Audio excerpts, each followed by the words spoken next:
Hey guys, you're welcome again to my channel. Today I'm going to be showing you how to make the prettiest pink body butter. It's the perfect gift this Christmas. There's no one you make this for that won't absolutely love it. And I'm going to show you two ways to do it. Now the two ways that I make body butter is like the cold method and the melted method. With the cold method, I personally prefer the cold method because I feel like it's fluffier and holds its shape, while the melted method is kind of more liquidy.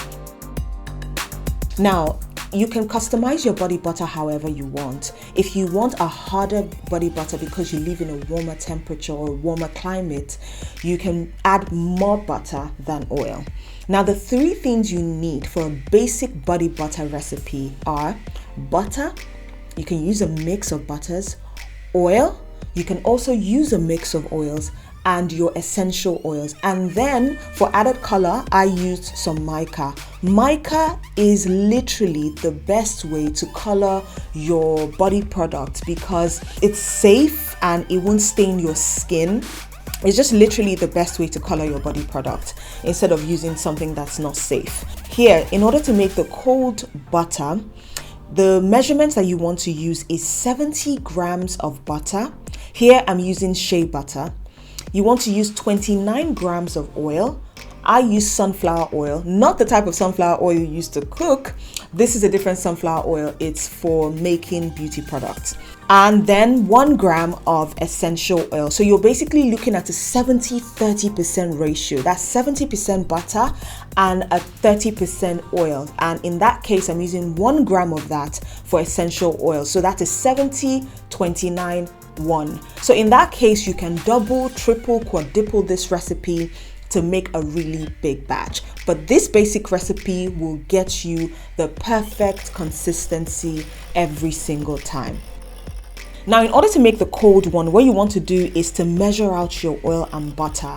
I use my kitchen scale. All you want to do is put the container on the scale and tar it, and then I hope I pronounced that right, tear, whatever, and then measure your butters. And then once you start to whisk and it starts to get fluffy, you can add your essential oils as well. Here I'm using peppermint essential oil. I really want this to be like a peppermint, flavor, scent. Also because it's cold right now and I feel like it will just be the perfect winter gift for anyone who, likes this kind of like body product. As you can see from the consistency of this cold method, you can see that it has a little bit of grainy texture.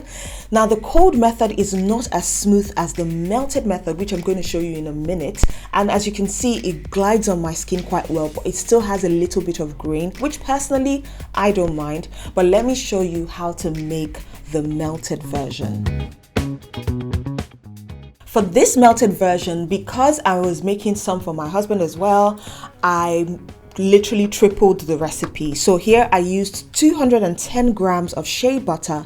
I used 89 grams of oil, which is sunflower oil, and I used 3 grams of essential oil. To make this, I literally did the same thing, put it on the scale, and then once it's all measured out and I know that the measurement is exact, you want to put this in a double boiler and melt the butter and the oil. Make sure that it's completely melted. Don't put it directly over heat, but use a double boiler because you don't want to affect the quality of your oils.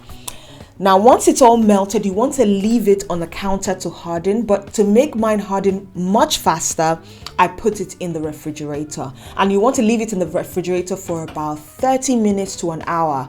Now, once the top starts to harden and you can see that it's slightly hardened, you want to start to whisk. Whisk, whisk, whisk, whisk, whisk, whisk, whisk, whisk. How many times can you say whisk? Anyway, so you want to whisk that very thoroughly until you have a fluffy consistency. Don't forget to add your essential oils.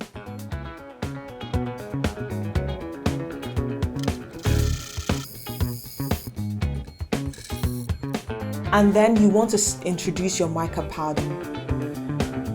So you want to add your mica powder. I added a bit too much, so but add really slowly so that it doesn't flow everywhere like it did with mine. So make sure you incorporate it, whisk it, and you can see that it turns into a lovely pink shade, which is absolutely beautiful.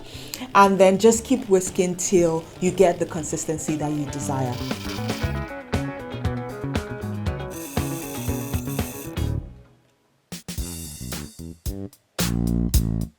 Once you've gotten the consistency that you want to scoop it into a jar and try to make it as fancy as you want it to look. I tried to make a rose petals like thing, but it didn't work out. But this is exactly how you make it. Can you see how easy it is? Like, if you've never made any DIY beauty product, make a body butter. It's the easiest thing you can do. It's the perfect gift this Christmas season, and I really hope you found this video helpful. If you have any video suggestions for me, leave them in the comment below and I would definitely attend to your suggestions. Love you guys and Merry Christmas in advance. Talk to you guys later.